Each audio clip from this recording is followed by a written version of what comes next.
I'm going to call it Throne Creator. Ooh. Ooh. Like a throne creator. I was going to go with Lord Developer, Ooh, but Lord Developer's good. Selling River Tycoon.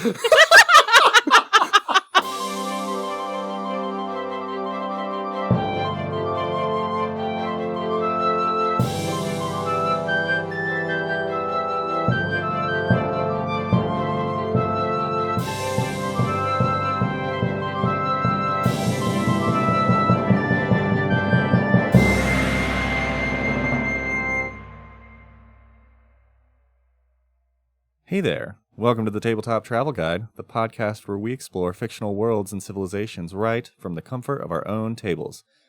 I'm Tyler, and this past week in my Monday group, the party who has been exploring a dungeon, it's been a big old dungeon crawl, found a bar in the middle of one of the floors. Just in the dungeon? In the dungeon. And yeah, I'm not going to actually spoil anything because I've said what campaign this is.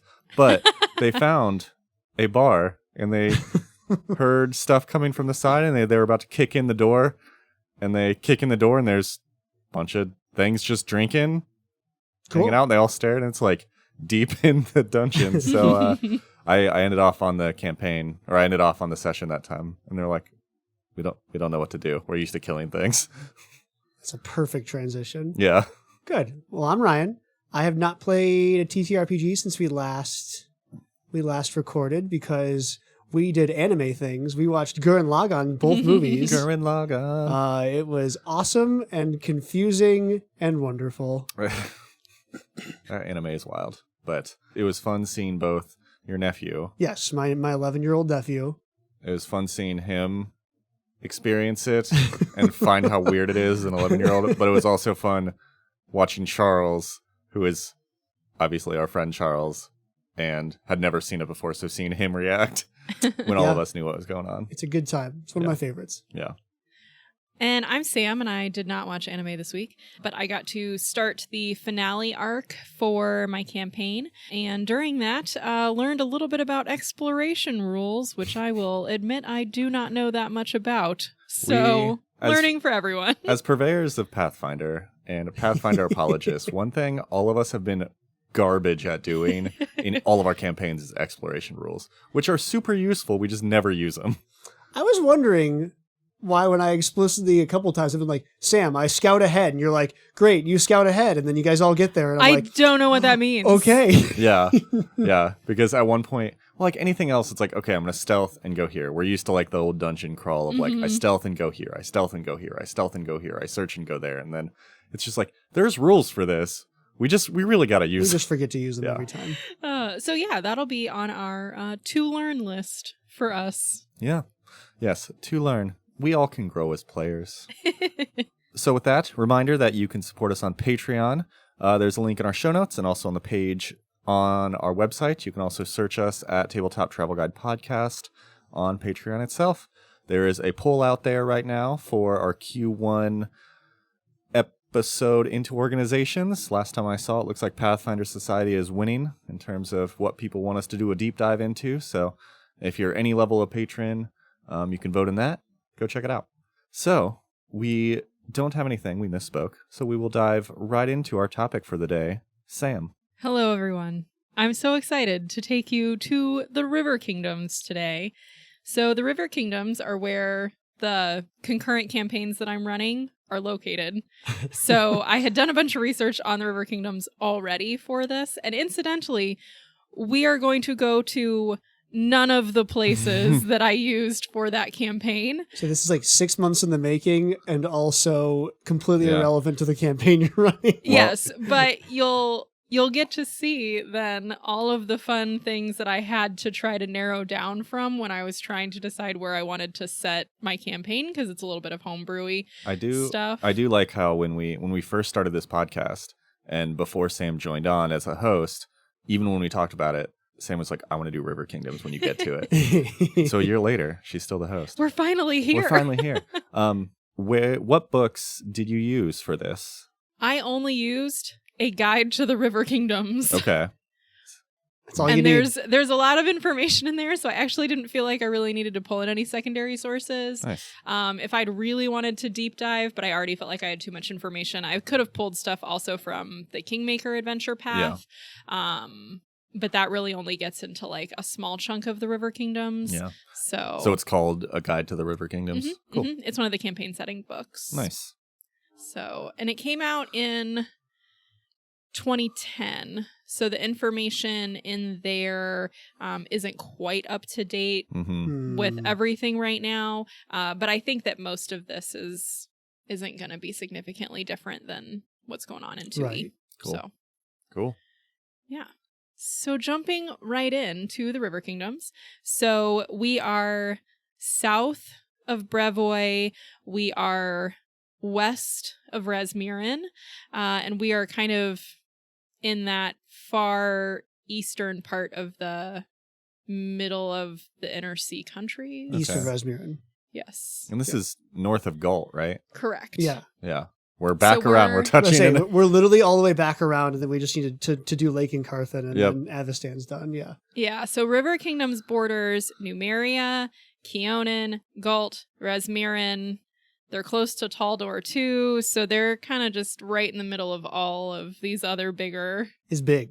countries. Yeah. Yeah, it's a big chunk of land too, which is why it's multiple kingdoms. Mm-hmm. So going way, way, way back, the land that currently is the River Kingdoms once belonged to the elves of Keonan. Oh, okay. It was called at that time Telvurin, which Telvurin. in that language is the shifting lands. Hmm. And it was used for hunting and sport for noble elves. That's kind of cool. Yeah. So long ago, that's what it was for. And then once the elves leave to pop back over through the elf gates to safety, then that's when humans start moving into these lands and start taking them over. So because the River Kingdoms are so different and vast, we're going to do kind of our zoom out of all of the River Kingdoms. So just what is it, essentially? So the current lay of the land for this area and what all of these different territories are going to have in common. So the land, it's called the shifting lands because we have these various landmarks that shift around, right? Like, so we have it's full of rivers, which if, we can all remember back to science class, there's erosion. You can't right? stop. Erosion. So the land is going to move and change a little bit Yeah. as our natural things move and change here. The other big thing about this area is that kingdoms rise and fall. Yeah. And it can be incredibly quick. Like a kingdom can rise up and be gone in a year, or some of them can last for centuries or thousands of years, depending on how well they do. Fair. The other staple of the River Kingdoms is banditry. Oh, good. We got the three pillars of a kingdom: shifting rivers, erosion, and bandits. Yeah. So that's pretty much everywhere. Some of the areas are going to be a little safer than others, but banditry is kind of the national pastime of this area. They all root for their local banditry team. They have like You'll their see how this scarves and their goes. banners, and they're like, So even across all these varied kingdoms, the thing that kind of the people of this area have in common are being stubborn survivors. I like it. Oh. This is a difficult place to live with all of the banditry and the constant changing in regimes. So people that live here are like, I'm gonna stick it out and I'm gonna survive. You gotta roll with the punches here. A little bit, yeah. Hmm. So current day, there are about 22 significant territories gosh. in the River Kingdoms that are all connected together by the rivers that give the area its name. Okay. We are not going to talk about all 22 today. Say, Sam, I have a child. Wait. This is our marathon episode. 4 hours. Get ready. We are going to end up talking about the major 8 Okay. of them. And I think we're going to end up splitting this episode into 2 just because I could not narrow down my information enough Okay. to make it timely. Every time Sam kept telling me when she was writing, she's like, I'm at like 3 pages. I'm at like 5 pages. I get home, she's like, I'm at like 9 pages. The people of the River Kingdoms require endurance, just like this episode.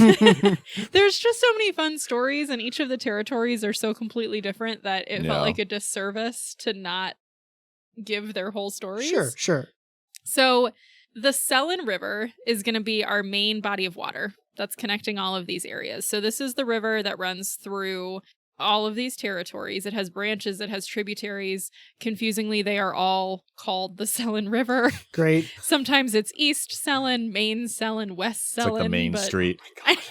The worst naming convention. I'm by the Sellen River, buddy. Dude, Just wildly confusing for I'm everyone. by McDonald's? That doesn't help. Which one? You know, the one. It's got the big M. It's like red roof. I don't know. It sells burgers. Like, I'm by McDonald's. Just find me. So eventually, the Sellen River does empty into the inner sea. So it's a big river. The Southern Dang. Sellen, yeah. Yeah, so it goes Yeah. all the way down. The river is a major source of trade and travel, obviously, and no rivers are obstructed from these goals. So we'll talk about what that means. There's lots of different governments happening here, but everybody in the river kingdoms is united by the 6 river freedoms. So we're going to talk about what these 6 tenants of this Okay. area are. Okay. Some of them are fun, some of them are kind of weird, but it's fine.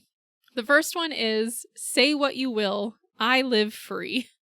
And this is essentially freedom of speech. So you can say what you want to. The fun fact about it is if you use the spell silence, that is very frowned upon because you are now disabling someone's ability to speak freely. Oh, you're depriving them of their first freedom rights. Yes, Oh, exactly. interesting.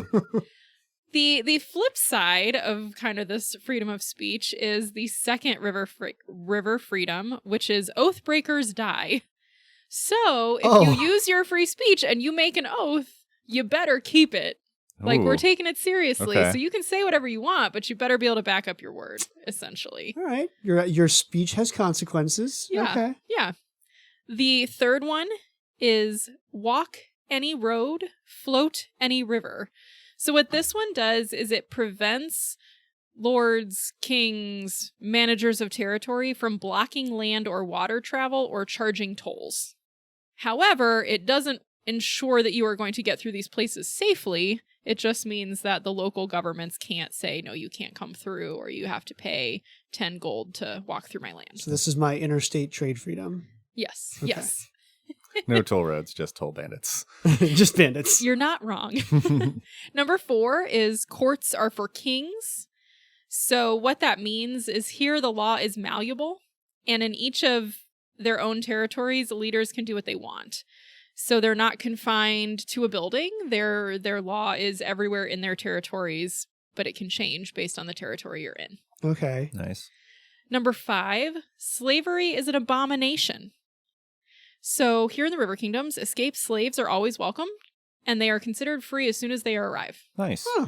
So one of the statistics in the book is that about a third of people who live in the River Kingdoms are either escaped slaves or can trace their lineage back to escaped slaves from other places. It's kind of cool. Yeah. Yeah. So, freedom is great. Yeah. It's like a standing emancipation proclamation. Yeah. Yeah. And then number 6, our last one is you have what you hold, which essentially means robbery is okay because you are giving the person the opportunity to resist or fight back, but stealing is still punishable. So you have what you hold, but you have to take it by force. So robbery is still punishable. No. No, robbery is not. Yeah, basically, if you So- steal something off somebody, they can fight back. If you steal somebody from an empty house, That's wrong. steal something from an empty house, that's punishable because they're not there to defend You have to themselves. give them the opportunity to respond. Yeah, so only home invasions. So if you knock on the door and goes, "Sir, I'm about to rob you," you're like, well, okay, I have to defend You're just myself. like the now. honorable highwayman. Stand and deliver. I would never shake a man from behind. But I will stab you in the face. So I'm like, okay, at least there's a code, I guess. The code. So those are our 6 river freedoms. Those are things that are honored no matter where in the River Kingdoms you are. The other thing that spans through this whole territory is the Outlaw Council. And we'll talk a little bit more about its founding, but in general, the council is comprised of leaders of all of the major kingdoms at any given time. But really only those 8 major kingdoms that we're going to talk about have real power on the council. Sure. And they meet yearly to discuss matters that are relevant to the entirety Okay. of the River Kingdoms. So everyone's invited, but we all know who the real power brokers are. And you'll see why those different territories have the real power here. So that is our primer for the River Kingdoms. Are you guys ready to jump in to specific locations? Yeah, I mean, this seems okay. I'm not a huge fan of the robbery part of their the freedoms, but Hey, just you can't hold on to your own stuff. Possession is 9/10 of the law, Ryan. okay, yeah, sure. I just have to brace myself because I love the River Kingdoms because they're just so bizarre. But I'm like, they're not going to score high on the travel guide. The six freedoms, but I love them. The six freedoms already feel like it's like, yep, do whatever you want. This is not a group of rules that enhances stability. Nope. Cool. Let's dive in. All right. So our first place that we are going to go to is Daggermark. Now, each of the places we're going to go has been around for varying amounts of time. So we're not really going to talk about what they were prior to the established kingdoms that they are, mainly because we don't have that information. That's fair. So Daggermark is founded sometime in the 4400s, so approximately 300 years ago. Okay. It was founded by the remnants of an assassin army of His Supreme Highness Athanasius. Athanasius looks right. Who? This episode is going to be all the things Sam doesn't know how to pronounce yet again. They come here to this area in the River Kingdoms from the destroyed city-state of Yennefer. I keep wanting to say Yennefer of Yenk. Of Yengeberg? Yes. I was like, that's not right. This is not the Witcher. Yengeberg. And that is in the interior of Casmaron. Okay, so hold on. What is an assassin army? Yeah, like... Look, we're going to get there, okay? Okay. I'm going to explain what the assassin army is, but know. It's an army of assassins. Yeah, but I kind of like... If you have an army of something of people, the assassin ability kind of goes down. It's like an army of ninjas. Like, what is an army of ninjas? All right, well, we're gonna An define it empty for field. you. Okay, Sam. Sam will get us there. So Athanius, he vows that he's going to found a new city based on the tenets of his assassins. Great. And the tenets of the assassins are life, death, and the vessel between. Okay. The vessel between is what the holy warriors of this army are named because they escort their targets from the kingdom of the living to the kingdom of the dead. Good Lord. That's kind of metal. Right? Okay. We're escorts. Oh, that's cool. We're going to kill you now. Wait, what? We're going to escort you. Escort you. Right to the death. So they come across a small settlement on the Sellen River. We're in the middle-ish of the River Kingdoms for this. So we're main Sellen area. At this point, this small settlement is called Rivermark. When they show up with their, remnant army of assassins, they give the current inhabitants of Rivermark the option to flee, join, or die. Most of them are cool with joining. To be fair, those are like the three options. Yeah, those are the three options. So they gave them a good choice. Right? Yeah. So most people are like, okay, that's cool. So I keep saying his name incorrectly. Athanasius. Athanasius. Ooh, there's just so many syllables. It's rough. There's a lot of A's in there. I know. Ooh, okay, so Athanasius and his descendants build Daggermark here on the site of Rivermark. So they turn this into a fortress town. It's got double curtain walls. It has a fortified dock. They make a patrolled road system that feeds farms and free-range goods that can come into the city. So they really make something that's a lot more stable than what was there. Okay. And also much more like fortified and protected. Good job, assassins. The other thing that they make is they establish a school for assassins. Okay, maybe not so good job. It's called the Daggermark Assassins Guild. Okay. The school for people who can't kill good and want to do other things good as well. So they train anyone that wants to be taught in the methods of the Yennefer warriors. And this fighting style is essentially what creates you into the vessel between. Nice. Or the Great. escort to death. Great. Escorts to... So at this point in time, Daggermark, even though it is full of assassins, is also full of order. They basically get rid of the bandits in the surrounding lands because who's gonna, come up against a bunch of assassins, right? Every man, woman, and child is here to kill me. Oh, never mind. So the city's safe, and things carry on pretty normally for some time until about 100 years ago. So we're about 4620-ish. A Chelish prisoner named Count Ambrus Imre arrives in Daggermark after escaping his homeland. And as we all know, we're fine with escapees here. It's chill. Yeah. So he establishes the Poisoners Guild in Guys. Daggermark. The guild for people who can't poison well and want to do other things well is good. So he gets in with the Daggermark leadership by agreeing to teach them his poisoning methods. He also maybe killed the king at the time, just a couple months after he got there, because His Supreme Highness Athenaeus VIII choked to death at a dinner, mysteriously. Okay. It's a demonstration. So maybe he was Sure. poisoned? Or a chicken bone. Who could say? Or chicken bone. They certainly have an edge. Right. So the king dies. This prompts the two guilds, our assassins and our poisoners, to kind of come together, because now it's like, okay, what do we do with leadership here, right? So this is actually what gets the Outlaw Council into motion. They send a call out to the other river kingdoms at the time to form the Outlaw Council, which would address issues that impact multiple kingdoms. So like the most powerful one having a king assassinated and having some upheaval in the region. So after this, the king has died. They've called the Outlaw Council. They meet for the first time in Daggermark. And this is when they officially codify the 6 river freedoms. The fourth of which is courts are for kings. So this is where we really get this kind of push against like regular government on a whole scale. So Daggermark is like, cool, courts are for kings. We have no courts. We don't need a king.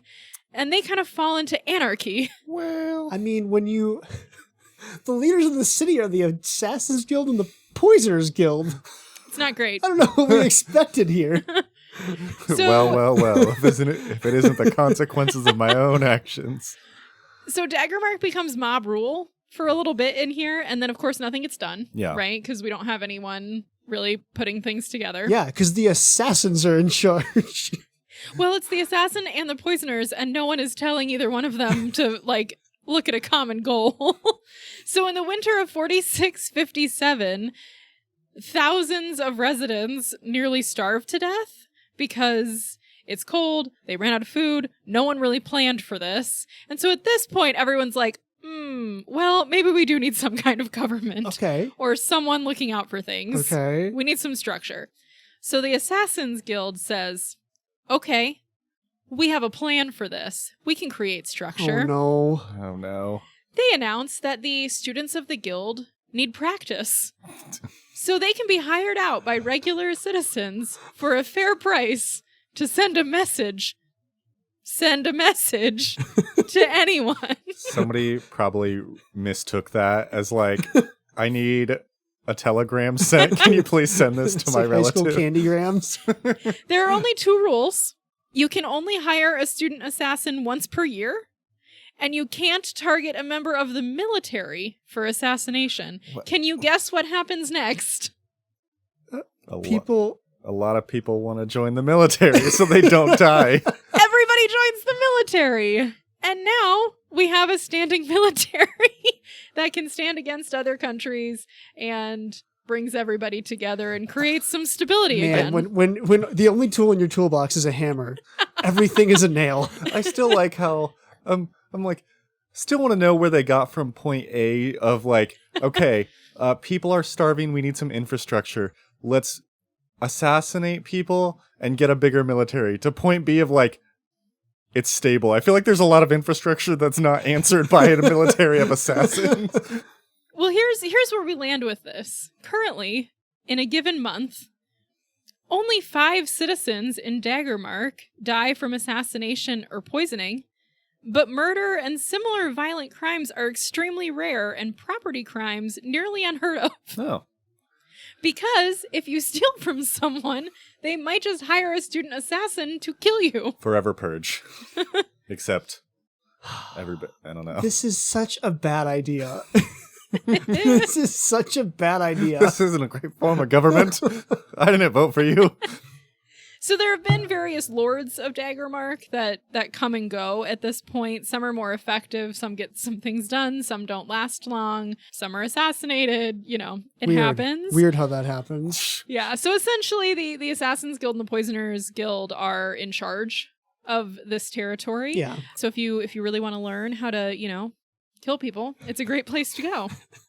It's the hub of people who want to learn skills to kill people. Yes. And that's why Daggermark is the most powerful of the River Kingdoms. Yeah. That's a very walk softly and carry a big stick, and they just have the biggest stick, I guess.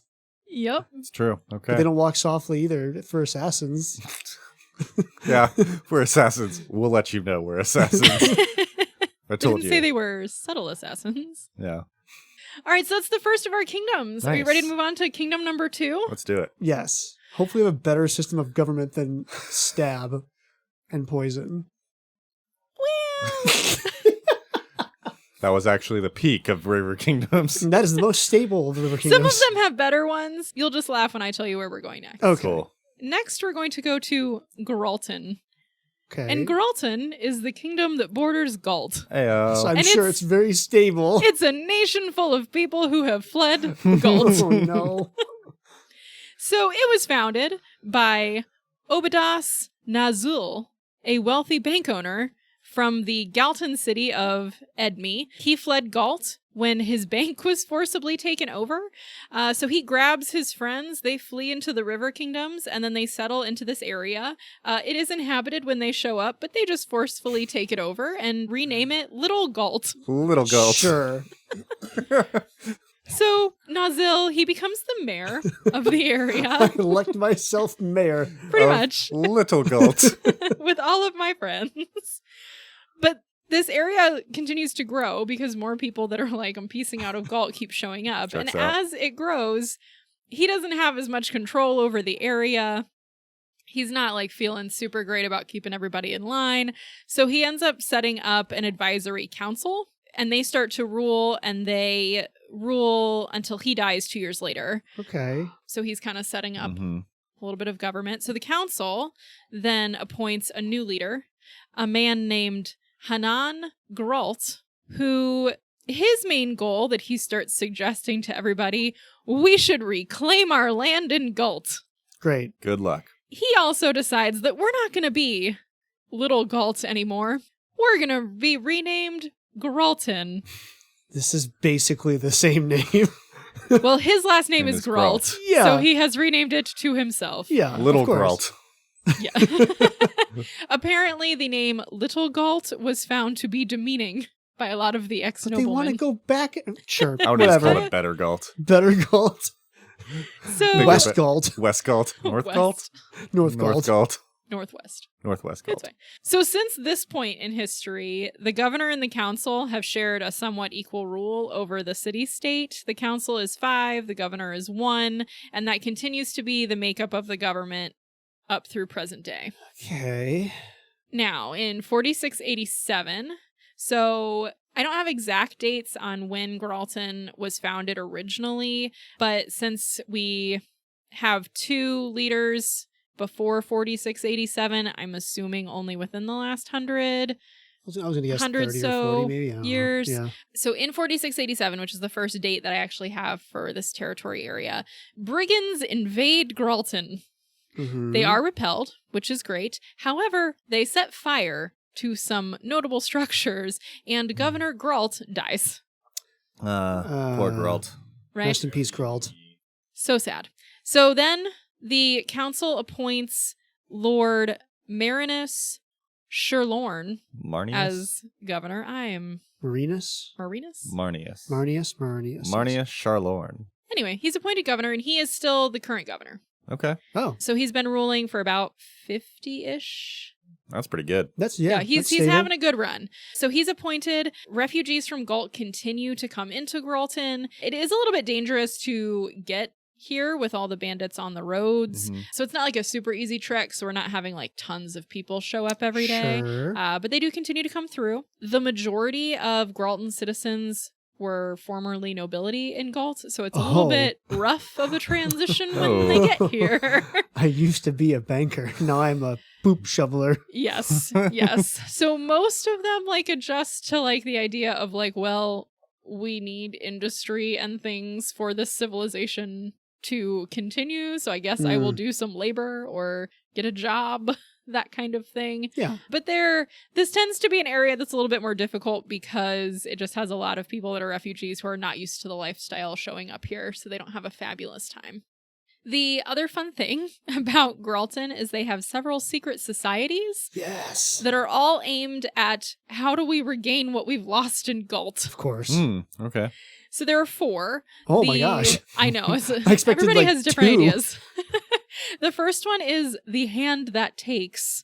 This is the largest society. They support the idea of building an army to storm portions of Galt by force. Cool. The next one is the Wise. They are called gabbers by outsiders. They find diplomacy and bribery to be better tools than violence. So they hope to slip back into Galt with, some power already based on, money and bribes and all that fun stuff. Okay. They are led by one of the council members as well. Nice. The next one is the Nameless. They are unofficial and an unnamed society. They are striving for peace and an end to the revolution. They don't think we should go back to Galt until the fighting is over. So they're kind of like, we're going to hang out, peace, but they're not really doing much, so it's fine. So this seems like barely a society. I know. It's like, we don't really know what we're doing. And it's the fine. rest of us. The last one is the Order of Vengeance. And they are really about reclamation through force, mainly through a lens of revenge. They all openly follow Callistria, and one of Callistria's temples is almost entirely made of members of the Order but how of is Vengeance. that different from the Hand That Takes? We want an army, but like more murdery. One of them is noble army. The other one is underhanded. Sure. We want more vengeance for our army. Make it real bloody. No. So that is Gralton. They are, again, primarily functioning as how do we get back to Galt? So. Okay. Well, there you go. An interesting stop on the river. Interesting. Back onto our riverboat. We are going Continue to on. So far, this has travel. not been a fun cruise. This is a weird place that we've gone. Viking cruises aren't all our I was just saying, I feel like I got swindled onto this one. What kind of deal did we get on this one? It was real cheap. We got paid, Tyler. They paid us to go on this cruise. Oh. It's always a catch. Our third kingdom that we are going to stop at is Lamberth. So Lamberth, as it now exists, arose from the joining of 3 rival merchant families. The oldest of these 3 is the Cullertons. They founded the settlement in this area in 4355. 2 rivers meet here. That's where that is. One of the other families founded another settlement in 4394, and then the final family founded a different settlement in 4424. So we're like 3 different sort of city-states initially? Yeah, they're different settlements all in the same geographical area, and they're all founded within 75 years of each other. Sure. So each family has its own, like, tiny city-state. Oh, okay, yeah. The problem is that they're all worried about being annexed by somebody else that's bigger and badder and has more force, right? So in 4502, Leota Cullerton, and she's the head of the family at that point, proposes that the 3 families join together and rule as triunes in a 3-family oligarchy. Last time we dealt with the triunes on Cthulhu showed up. Say, triunes feel like they never work. Well, they do okay, okay. for a Nice. little bit. They always work for a little bit. They don't have the physical power of Daggermark, but they have a bunch of wealth and trade connections. So they're able to be fairly stable mostly because they can buy stability. Oh, okay. And they're all merchant families That's too. fair. So they have a good run of trade here.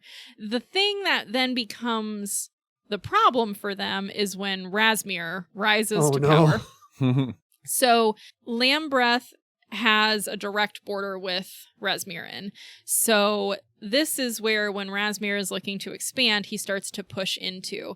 So in 4674, the other river kingdoms are marshaling their own forces to protect themselves, so they do not come help. Great. So money Lamberth. can only do And, so much. Yeah, and this territory starts to be infiltrated by acolytes of Razmir. So the Triunes are now like, oh, what do we do? Like, this is bad. We don't have, like, the military force for this. What are we going to do? Their answer shows up when they are visited by an exiled knight from Andoran named Camden Arnifax. Oh. So Arnifax shows up and he's like, I have a solution to your Razmir problem. But once I solve it for you, you have to make me Lord of Lamberth. Oh, that's a deal. That's some cojones. So they accept, assuming that either he'll die in the effort or they'll just kill him later. Unfortunately for the Triunes, they didn't fully understand this man when they made a deal with him. So Arnifax marshals an army that includes his own household guard, mercenaries, shadow beasts, and hellspawn. Oh. Great.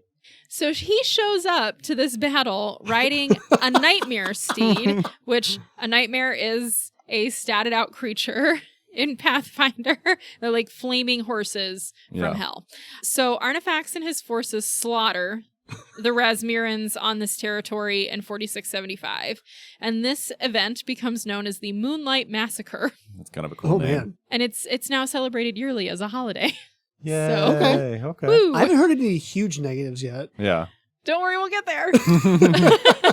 So after this victory, the current Lord Golarion suggests a delay in naming Arnifax as Lord. Bro. Come Because on. he doesn't want to give up his power. Bro. So Arnifax just straight up snaps his neck. I'm with Arnifax in this one. I stand I with stand by Arnifax I right stand now. with the Hell Beasts. He then also murders Lady Golarion. Okay, maybe Okay, I well, don't stand with that's Arnifax kinda- as much. Retake it back. And over their corpses is quoted as saying, "Betrayal is a crime, and any crime must be punished twice. Once for a lesson learned, and once for a lesson remembered. Remember always who rules in Lamberth." That's pretty badass, if That I'm is being pretty honest. The I mean, other two families are like, well, okay, you're the Lord. Here you go. Yeah, that totally checks out. I'm back on with no. Back on I with. think I'm in the basement hiding from him now. You're like, okay. So over the years since then, people have tried to take Arnifax out, but this only has ended with them being publicly tortured and executed. I'm back out. Notably, in 4698, he burned all the manors of some lords who were conspiring against him. The interesting thing is that all of these manors were burned in a single night and were located in Druma, Daggermark, and Seven Arches, which is a different river kingdom that we'll get to. So he's got some He's got a thing. some stuff going on. I really just wonder why, what he could have possibly done to exile him from I was Andoran. just say, so they didn't do the background check. They're like, and you say you're from Andoran, yes? Yes. Any reason why you're here? Nope. Just an expat. Just spreading freedom. I mean, I was a slave to Andoran. Don't you not have slaves? Don't you? Well, you're free here. Yeah, sure. Go kill the bad guys and you can be our mayor. Whatever. No questions. Yikes. So justice is harsh in Lamberth. The No. population is virtually imprisoned within the territory, but other kingdoms do not mess with Lamberth, and Arnifax rarely turns his ire to his own citizens. I mean, okay, as long as this is mostly like noble shenaniganry. Yeah. Okay, I mean, it's not great, but he's not out there massacring. Yeah.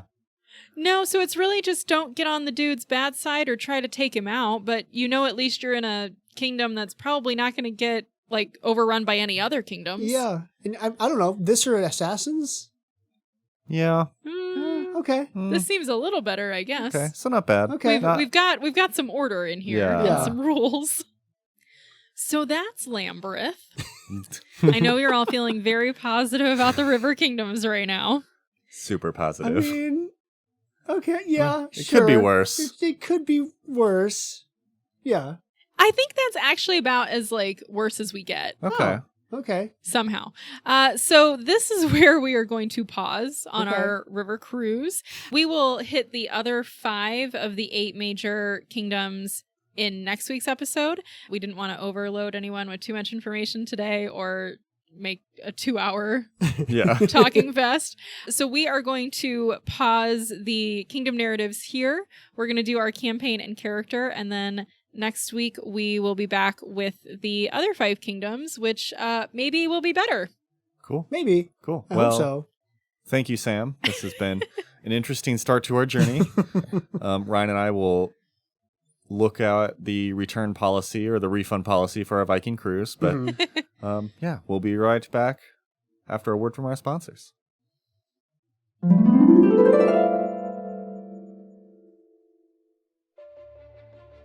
The real art of death is in poison. Sure, you could wield a blade, you could throw a knife, but the real subtlety is in putting together ingredients that will bring about someone's demise. Do you want to learn how to create death in a bottle? Join the Poisoners Guild.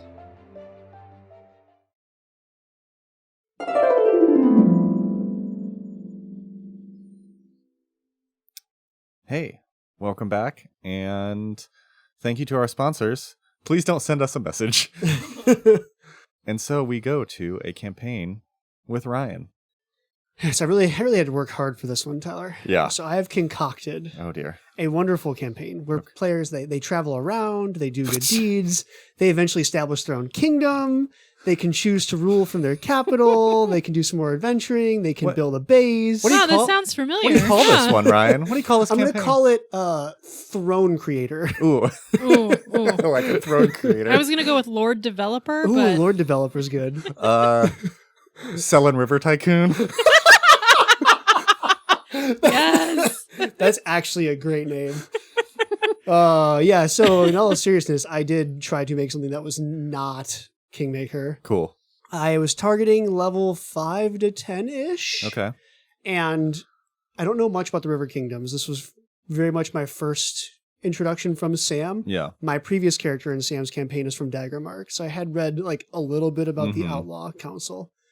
So the way I wanted to frame all this was the Outlaw Council has decided to create a census Ooh. and take a measure from all the nations and citizens of the River Kingdom for some kind of reason. Yeah. I don't think there's any world where they can tax each other, No, probably not. but just maybe even from like an information perspective of like, if Razmir or like Tarbafon ever really stepped up, like would we have the manpower Mhm. to Okay. protect Or maybe like ourselves? someone has prophesized a famine and Yeah. we need to Sure. know how many people to know how to feed people. That's fair. Sure. Yeah, Yeah. like a very docile task. So you are going to all play as like bureaucrats.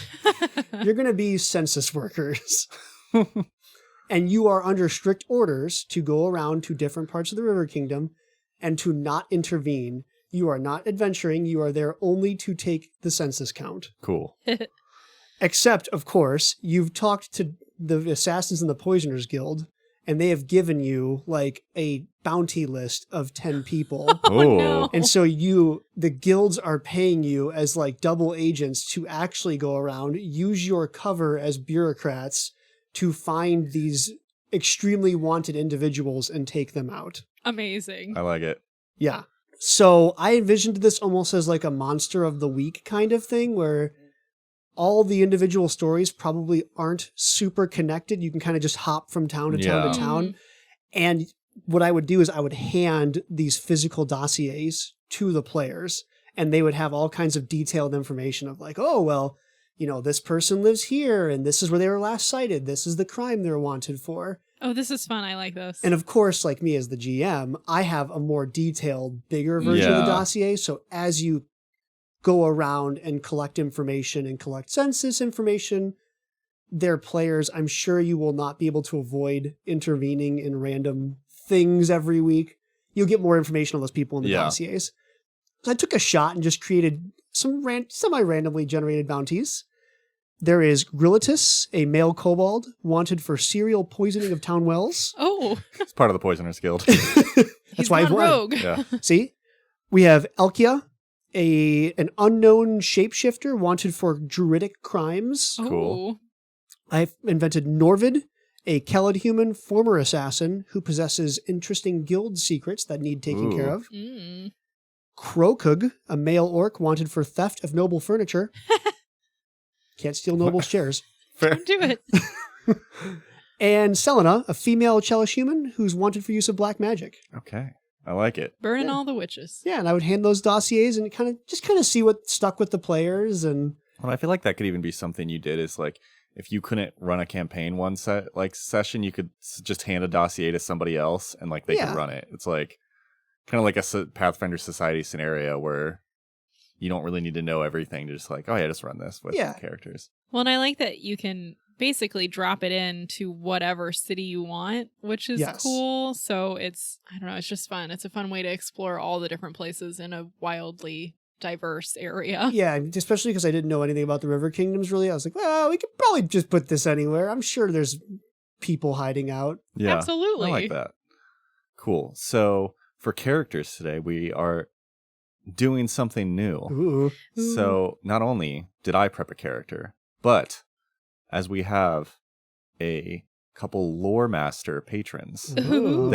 I've reached out to one of them to create a character for this country. Oh boy. So Fun. I will talk about my character, and then our patron, Connor H.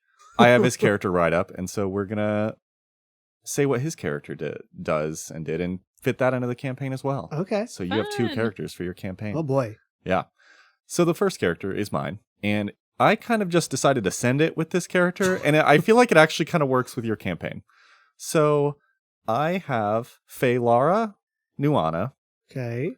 She is an elf investigator, and she is neutral good, but I was trying to figure out, like, what would make her unique? I don't know. What's her hook? And I was just scrolling through the backgrounds, and you know what I picked? Time Traveler. Oh, Oh good. no. So Time Traveler is a rare background, and you are back in time from something. So for her story, she came from the future Sure. of the River Kingdoms. Mhm. She was an inventor in her past or future life. Oh boy. And my guess is that this is kind of, Terminator-esque. She's from the River Kingdoms area, and at some point in the future, it is either an apocalypse Oh, or a no. dictatorship or something like bad is going on in the River Right. Kingdoms. Maybe some players who went through Kingmaker did a bad job of it and took over everything. Who could say?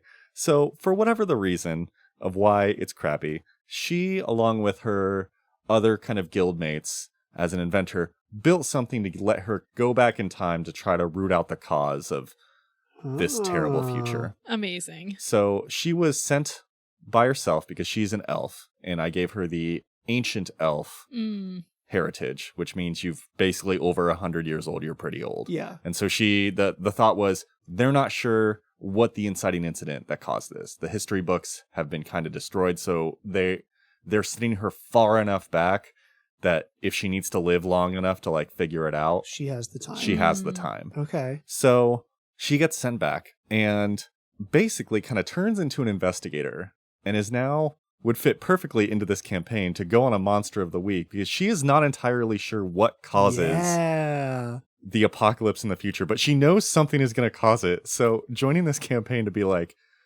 these might be some like petty theft people, and I'll take care of them too, but like we might find the person that I need to kill Ooh. to save the future of Oh, our I world. like this. Yes. Yeah. Very fun. For in this case, she joins any and all quests that might lead to the key that stops the future. And so your campaign is kind of that perfect quest for that. And I also kind of picked a rare background because sometimes you look at them and like, oh, this is going to be a lot of effort on the GM. But I feel like you can have a rare background that like the GM doesn't have to do a lot of work for this one. Mhm. Like I have my history. You can throw some Easter eggs in there, but like I still can slot it into your campaign without you having to be like, what? Like, Right. Well, that's exactly what I thought. At first, I'm like, do I need to randomly now like plot out what causes this future? But no, probably not. No. Yeah. And like you might be, again, it could be so early in the process that like you kill the furniture guy and he turns out to be the inciting incident. So like it's solved. Based on the profits of selling shares, he sired an empire. Yes. He's an entrepreneur. Cool. So that is Felara. So that is one of your characters' campaign, or one of your characters for this campaign. So the next character for your campaign, thank you again to Connor H., our patron. So he brought a character named Gustav or Gus Steeljaw. Gus Steeljaw. Yeah, Gus Steeljaw.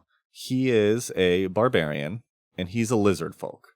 Connor said he looks and acts pretty similar to an alligator more than a lizard. So he's kind of got that, like, if you ever played Starfinder, it's kind of like the Vesk. Yeah. So just kind of more alligator, crocodile type look. He's a barbarian that was raised on the seas and grew up by the water. And his father was a pirate and raised Gus to become the same. So maybe a pirate or part of one of the bandits on the rivers. Yeah. Maybe one of the Selene River bandits.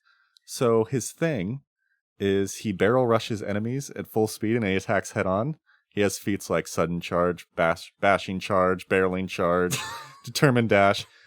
In my head, when I was reading this, it kind of reminded me of like King K. Rool from Donkey Kong. Yep, 100%. It's like the big old alligator that's like rushing people. So he's an animal instinct barbarian. He picked shark, but he would try to reflavor it as alligator. Yeah, I like absolutely. Of course. Yeah, when he was younger, his ship he was on sank and he almost drowned, but was brought back to life by another passing ship. Oh, So, yeah, he's kind of just one with the water. He likes exploring around. He loves all rivers and marshy swamps, so that way he knows, like, even if he's going inland in the River Kingdoms, you're always near water. Yeah, Mhm. So he's, like, kind of living that. So that's how he ended up, and that's how he settled in the River Kingdoms. And obviously, as a pirate, banditry is pretty allowed, so Of course. that's a good place to go.